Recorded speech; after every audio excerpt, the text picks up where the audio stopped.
Ini kita duga ini adalah narkotika jenis sabu.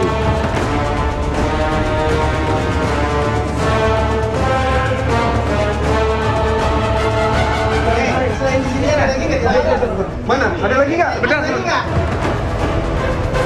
Kami merupakan jaringan Kaltara, Kalimantan Timur, dan Kalimantan Selatan.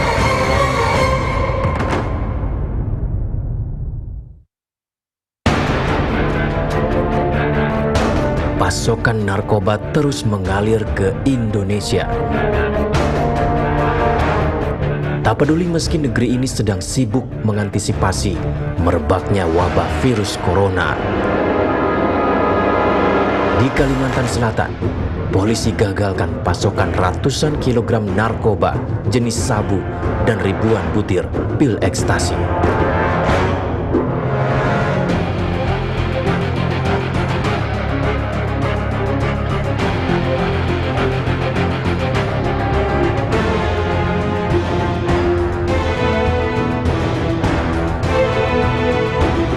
Tutup ya Pak ya, tutup ya. Oke. Ya. Minggir Bang.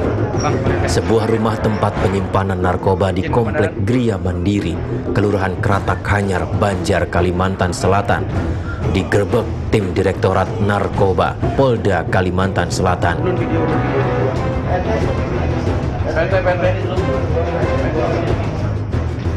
Izin komandan, saya video Bapak. PRT. Buka bisa. Kita hitung kan? Di kamera ya. Siap nih di kamera. Tersangka bawa sini, kita hitung. Bawa sini. Ambil dua aja, bawa sini dulu. Yang dua ambil dulu, yang dua.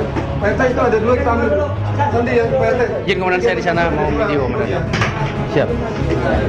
Di dalam rumah ini, polisi menemukan puluhan bungkus plastik berisi sabu yang disimpan di dalam sebuah tong sampah plastik. Bang Ebe, tangan Bang. Bang Ebe, tangan Bang. Bukan video Bang. Izin Pak Ilmi nggak kelihatan ya. Ya.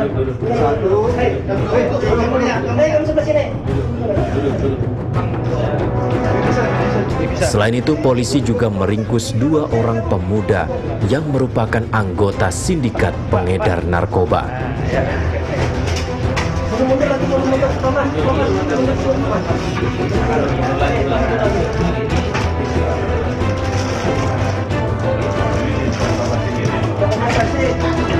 Ada lagi?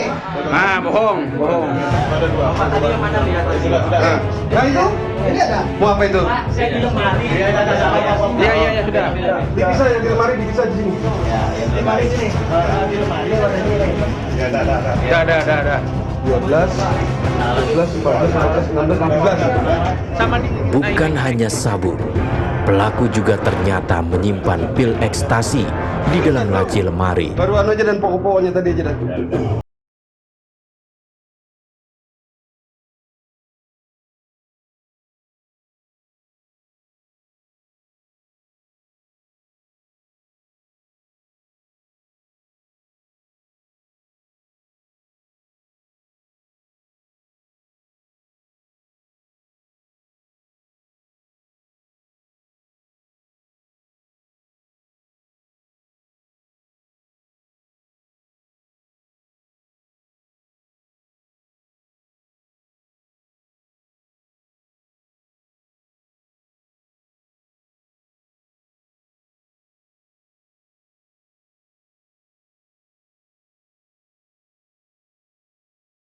Aman kedapatan membawa 1,2 kg sabu.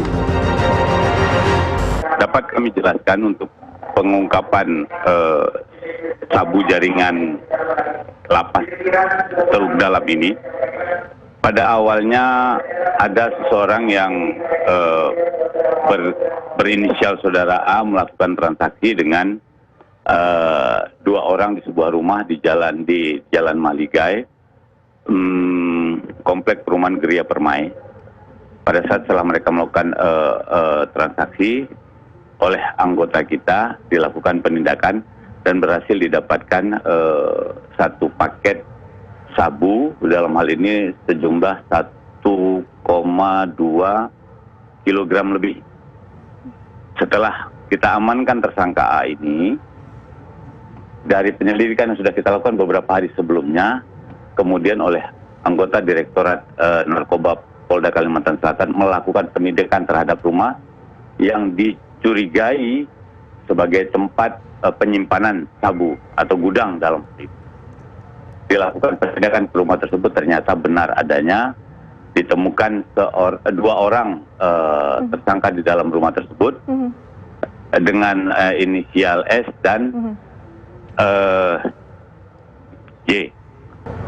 Dan total narkotika jenis sabu yang kita amankan itu 22,7 kilo dan 13 butir narkotika jenis ekstasi.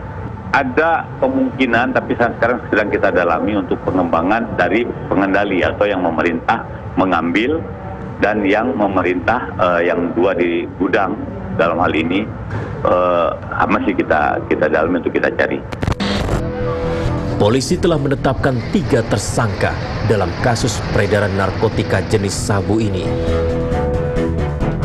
Mereka adalah Yudi Priyono, warga Banyuwangi, Jawa Timur yang bertugas menjaga tempat penyimpanan sabu.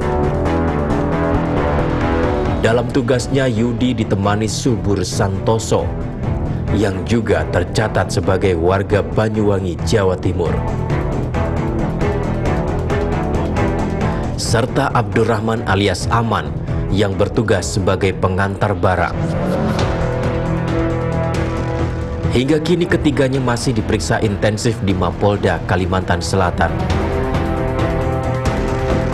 Yudi Priyono, salah satu tersangka, mengaku dijanjikan uang dalam menjalankan tugasnya ini. Kalau upahnya 18 juta. belum pernya nih Pak, kemarin udah cuma dikasih aja 18 sudah. Sepekan kemudian, Direktorat Narkoba Polda Kalimantan Selatan kembali menggagalkan penyelundupan narkoba dalam partai besar. Kalau didapatkan itu sabu-sabunya itu sejumlah 212 kilo dan ekstasinya itu sejumlah 53.000 butir.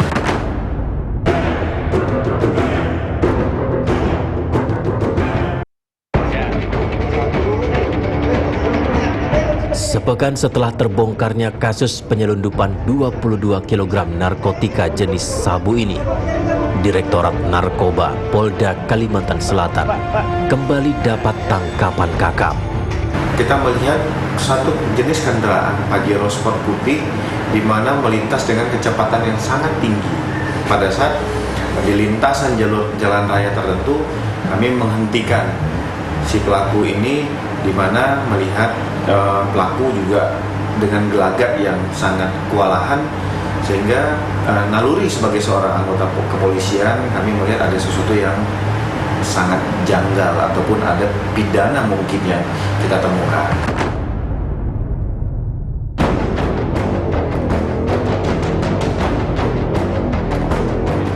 Bapak Kepala Desa menyaksikan apa yang dibawa ini. Malam itu tim Subdit 3 Ditres Narkoba Polda Kalimantan Selatan menghentikan mobil Pajero Sport di Jalan Simpang 4, Desa Jaro, Kabupaten Tabalong, Kalimantan Selatan.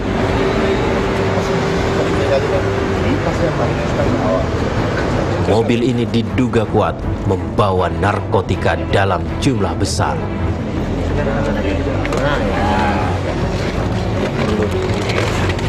Penggeledahan pun dilakukan.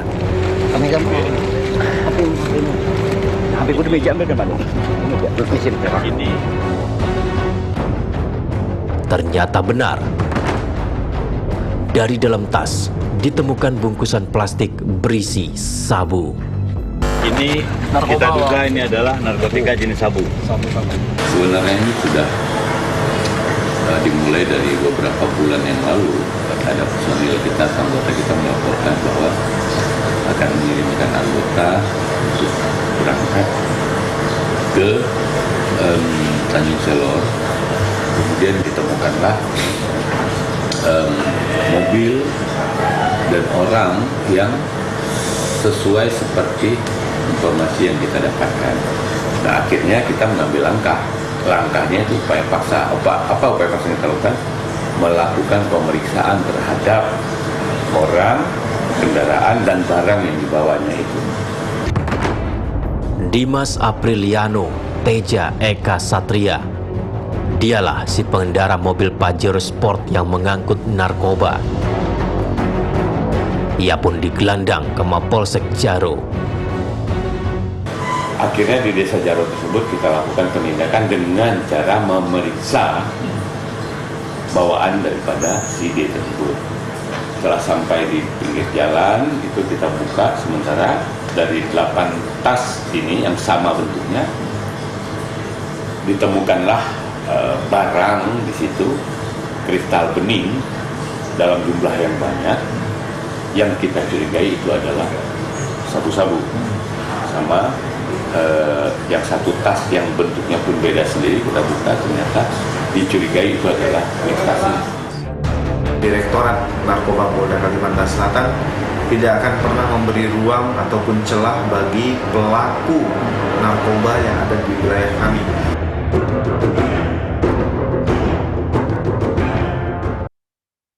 Jadi yang dibawa oleh Dimas ini adalah narkotika jenis sabu. Jadi Pak, kalau saya menyaksikan Pak ya. Iya. Jadi berarti dimungkinkan semua tas yang ada di dalam ini adalah merupakan barang yang sama. Ya. Dimas Apriliano Teja Eka Satria. Dialah si pengendara mobil Pajero Sport yang mengangkut narkoba. Ia pun digelandang ke Mapolsek Jaro. Penghitungan pun dilakukan di halaman Mapolsek Jaro. Selain dikemas dengan plastik bening, rupanya sabu juga dikemas dalam bungkus teh Cina. Untuk plastik bening, jumlahnya sebanyak 68 bungkus.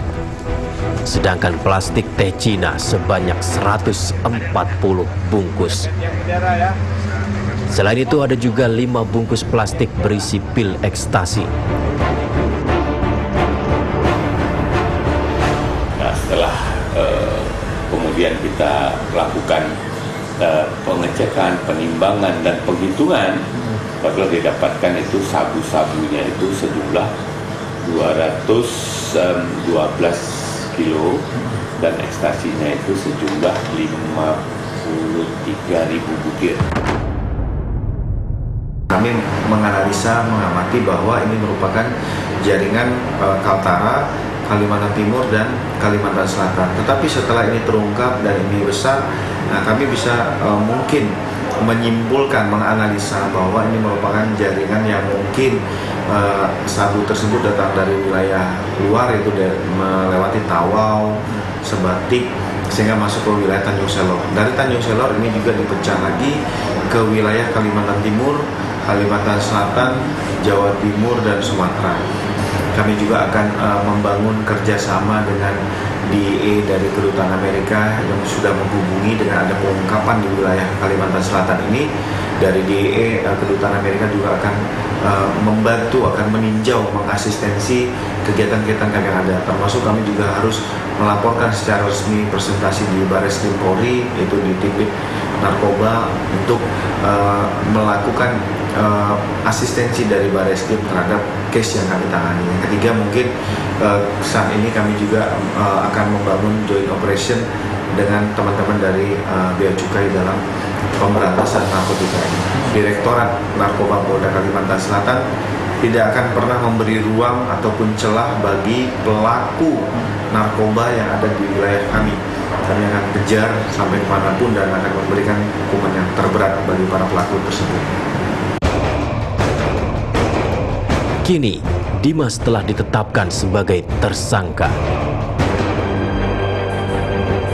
Dan inilah pengakuannya kepada kami.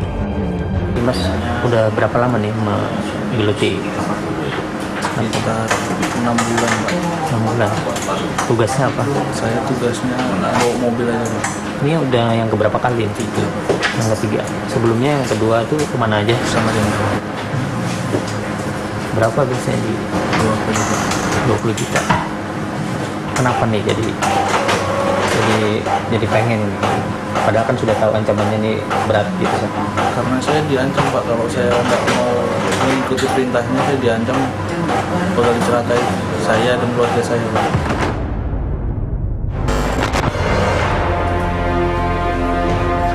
Selain Dimas, polisi juga menetapkan Wawan dan Jun alias Mahmudi sebagai tersangka. Dan inilah pengakuan keduanya. Udah berapa lama menggeluti? 1 tahun, 2019 Maret. Itu gimana ceritanya tuh awalnya? Awalnya ditawarin ikut ngurusin uang, disuruh antar juga, antar narkotika. Barang? Iya. Kemana aja? Ke Balikpapan, ke Banjarmasin. Kalau yang ke Banjarmasin udah berapa kali? Ke Banjarmasin udah 6 kali. Upahnya kalau ke Banjarmasin 10 juta sampai 20 juta. 15 juta ada. Langsung atau per bulan atau gimana? Itu setelah dari Banjarmasin sampai Samarinda kira-kira 5 hari atau seminggu baru dikasih. Kalau tugas sendiri apa nih? Tugas saya selain ngantar gudang juga uang saya. Keuangan. Iya, keuangan. Kemarin ikut kerja sama orang angkringan Sabtu, dan saya ada yang nawarin ke kerja begini jadi kurir sabu, dan saya pikir-pikir dulu selama 2 minggu baru saya terima, Pak. Apa alasan kamu jadi menerima tawaran ini? Faktor ekonomi, Pak. Berapa di iming-imingin tadi? Hitungan per minggu, Pak. Berapa itu? 1,5 juta. Kemana aja biasa disuruh ngirim barang? Saya suruh buat aja, Pak, bagi gudang. Jaga gudang ya? Terus tugasnya apa di gudang? Mecah buah, Pak. Mecah sabu, dibikin 100-an, 50-an. Uangnya buat apa? Buat kebutuhan hidup, Pak. Buat nguliahin adik, sekolah adik. Buat bantu-bantu orang tua, Pak. Para kurir narkoba banyak menggunakan pelabuhan tikus untuk memasukkan barang haramnya ke Indonesia. Karenanya, polisi harus sigap.